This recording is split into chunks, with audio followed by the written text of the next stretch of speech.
Delighted to welcome Brendan O'Neill to the show, chief political writer at Spiked Online, to talk about, well, there's the general madness in the world. Brendan, I'm not even sure where we start this morning. How are you? I'm good, thank you, Julia. How are you? Good, bearing in mind where we are in the world. I mean, we've had a rip-roaring few days, have we not, with news coming out of our ears. Donald Trump is about to arrive in Zurich to appear at Davos. Yeah, that is Air Force One flight delayed. God knows what he's going to say when he speaks at 1:30 today, but we know what he said at that White House press conference last night, telling both Starmer and indeed Macron to straighten out their countries. He said London has a lot of problems, warning us about immigration and our net zero policies. I mean, as we were saying earlier, he's not wrong, is he? He's not wrong. I'm ever so slightly torn because I look at America and I think you've got a lot of problems too in the United States. You've got some cities that aren't working in the way that they should be working, where there's lots of violence, far higher homicide rates than there are in the UK, and lots of racial division, in fact, as well. That in comparison makes London look like a happy clappy commune. So, there is a double standard there. I think Trump is actually being a bit hypocritical because America has lots of problems. Yeah. But you're right. He's not wrong. There are so many problems in this nation right now. And the most important thing is that we have a government that seems completely uninterested in fixing them, completely out of solutions for them, has no idea how to control the borders or what to do about immigration or how to police cities like London.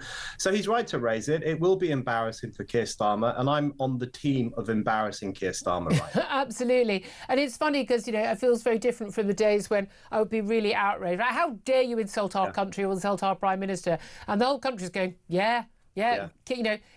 Carry on, Donald Trump, carry on. This is the thing. We know he's saying something that we know to be true. What do you think is going to come out of this Davos summit? I mean, quite apart from the fact that, we knew that Donald Trump was going to be there. He said in a Zoom address to the Davos summit last year, just a day after his inauguration, that he would be coming this time around. Why on earth? This is the 1 year our Prime Minister, who apparently prefers Davos to Westminster, he said in an interview once, chooses not to go when all the important people are going to be there. Do you think Keir Starmer should get on a sodding plane and be where the power is this week? And what do you think that Donald Trump is going to say that will in any way change or move the situation that we've got over, not just Greenland, but actually the Western NATO alliance, which is absolutely crucial to our safety, our security here in Britain? Isn't it amazing? For the first time ever, Keir Starmer doesn't want to go to Davos. As you say, he used to love going there and clinking his champagne glasses with all the rich liberals who have the same ideas as him. As you point out, he famously said he prefers Davos to Westminster because who wants to rub shoulders with the elected representatives of us plebs? Really summed him up. But now he's not going when he should go because so much is going to happen there, especially when Trump arrives. We have to be honest about the situation. We are entering a new era of instability because on one side, we've got realpolitik from Donald Trump, who's driven by strategic visions for how he wants the Arctic and Europe to operate, but it's an erratic realpolitik. It's not actually very calmly done, and that is getting people's backs up enormously. I completely disagree with Trump on Greenland. I don't think this sovereign territory is for sale. I think the 57,000 souls who live there should determine the destiny of that piece of land, no one else, including the Danes, by the way. But then on the other side, we've got Europe, the European Union, which is wanging on about how important sovereignty is. Great word. This is the same European Union that's currently fining the Hungarian government €1 million a day because it exercised its sovereign right to turn away migrants. This is the same European Union that has meddled in every member state that dared to vote against a certain treaty or to run the economy in a way that the ECB, the European Central Bank, didn't approve of. This is the most meddlesome anti-sovereignty organization on earth. They don't have a leg to stand on when it comes to criticizing Trump. Couldn't agree with you more on that. And I've said that an awful lot to people today, but everyone's talking sense, aren't they? It was interesting watching Ursula von der Leyen, a woman whom I have very, very little time, bleating on at the podium in Davos yesterday about, time for, an independent Europe. And you always know there is no, Europe should be able to defend itself and should have the wherewithal with our economies, our energy supply, and our military, that we can defend ourselves and don't have to rely on America. More fool us to have allowed our leaders to get us into that position and relying on the American taxpayer to fund our defence. And that's really the chickens that come home to roost right now with just Greenland and indeed with Ukraine in the last few years. But there's never an opportunity missed by the EU, which is that, but if we were completely independent, but we were completely strong, and we had, an EU army and an EU-run military, and we actually had everything sort of, working together as United States of Europe as opposed to United States of America, then everything would be fine. I mean, typical, Brussels bureaucrat desperately trying to take away sovereign power and accountability of the people of Europe, and she'd want Britain in as well. But also, crucially, just pie in the sky. That's never going to happen. It's never going to happen. And, there's a twofold problem in Europe. Firstly, they haven't been funding their military defence in the way they should have been. Trump is absolutely right about that. Yep. They became too reliant on, big old America to come in and defend them when the going gets tough. We've seen how that plays out in Ukraine, because if America gets cold feet on helping Ukraine, then things get really bad. So they became too reliant on the US. So there was the funding problem that governments wouldn't fund their own military defense. But also there's the much broader fact that European countries have just ditched military values. We don't educate the young anymore to respect the nations in which they're born. We certainly don't encourage them to do a year's national service. Yeah.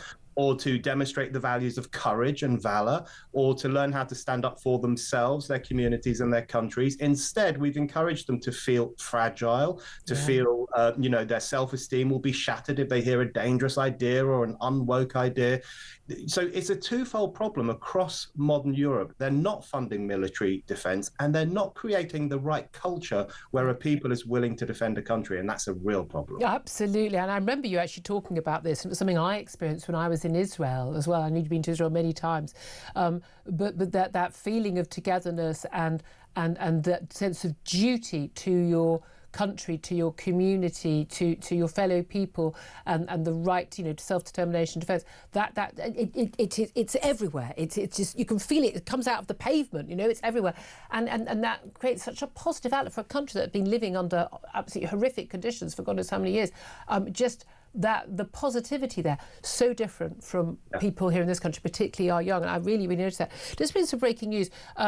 Speaking to CNBC in America, in Davos, the US Special Envoy Steve Witkoff says he will be meeting with the Russian President Vladimir Putin tomorrow.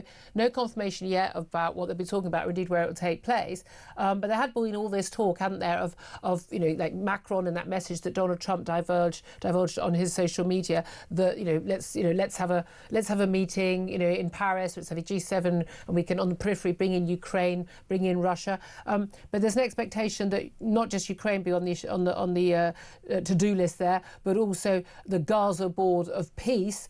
What do you make of, again, Americans' constant meetings with Vladimir Putin? It does worry me, I have to say. I feel so torn on the Ukraine question at the moment, because on the one hand, I want Russia out of Ukraine, and I mean all of Ukraine. I think Ukrainian people have a right to rule their own country. At the same time, this war has got to stop. It's just awful. And of course, it's completely underreported because the media is obsessed with Israel and obsessed with Gaza, and they don't talk about anything else. They've even stopped talking about Ukraine to a large extent. So we're not hearing the full extent of what's still going on in that country. But, with America, I think Trump is genuine when he says he wants to wind wars down. I don't think he's a warmongering president in the way that George W. Bush, bless him, was. Yeah, I disagree with you on that. You think he is a warmonger? I don't think he cares about peace. I don't think Donald Trump cares about anyone but himself. I just really, really don't. And I don't necessarily think that George W. Bush Senior or Junior were warmongers either. I think they did what they had to do. Well, I think with Trump, I think you're probably right that he's out for number one. But I think in his mind, him being number one and looking out for his own best interests means proving to the world that he is this great peacemaker. Getting that Nobel Peace Prize. The Nobel Peace Prize, that element. Give him the Nobel Peace Prize, for the love of God. That element of the Greenland thing was so revealing, where he says to the Norwegian Prime Minister, listen, you guys didn't give me the Nobel Peace Prize, so I'm basically says I'm giving up on peace now, so I'm going to go and get Greenland. So you're right, there is a narcissistic drive, but I think one of the benefits of his narcissistic drive is that he does have this instinct to try and calm things down. And one thing I would say in Trump's defense is I don't think the Israeli hostages would be home if it were not for Donald Trump. I don't think any other president not for a second. There's could have made that happen. So much more I want to talk to you about, but it's going to squeeze in one more topic because it's a big issue. The revelation yesterday that Chinese mega embassy is going to be going ahead just the other side of the river from where we're sitting in the studio now. And what a surprise today, it's all been confirmed that Keir Starmer will be next week travelling to China. It's clearly, very clearly, a quid pro quo. MI5 and MI6 have warned, well, you know, they can't eliminate the risks of this super embassy. Of course they can't. This is a national humiliation, isn't it? Oh, it really is. You know, I mean, every nation has to deal with China in some way because it's an economic powerhouse. So we do need a relationship there. But what Starmer has done over this super embassy is bizarre. You know, MI5 has raised concerns about it. Retired city officials have raised concerns. Our allies, including Sweden and New Zealand and Australia, have raised concerns. And Starmer still goes along with it. You know, it really demonstrates that what's missing in politics today is any sense of the national interest. What is in our national interest? And this clearly isn't, but Starmer can't see that. No, indeed. Well, we'll be talking to Richard Dill, of the former boss of MI6, who's spoken out about this. Often former bosses of these security agencies can speak out much more openly than the current ones. We could talk to him at midday. Brendan, always good to talk to you. I could talk to you about another 20 topics, but time is against us. Brendan O'Neill, chief political writer at Spiked Online. Benedict Spence, I mean, it really is fascinating. I mean, how much we are talking about foreign affairs at the moment when there's so much going on at home. And I think a lot of people get very, very frustrated.